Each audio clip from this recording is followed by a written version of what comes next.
TV के channel आज तक, एनडीटीवी, जी न्यूज, तो तमाम राष्ट्रीय न्यूज, तो आरआर न्यूज, हमनी करो गांव गांव में आते न्यूज 19, तो भारत मित्र न्यूज, तो दललन टॉप, तमाम प्रकार के न्यूज।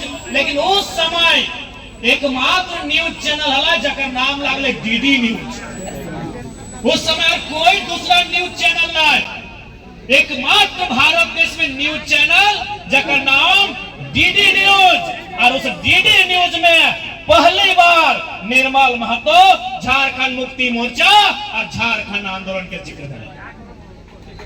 इसलिए जो स्थान भारत की लड़ाई में, भारत के लिए शहादत में शहीद आजम भगत सिंह का आता है, वही स्थान झारखंड के लिए बलिदान की बात आएगी तो बिना किसी विवाद के निर्मल महतो का नाम आता है। वो निर्मल महतो के लहू हलाए कि झारखंड राज्य गति काम करना है। एक लंबा संघर्ष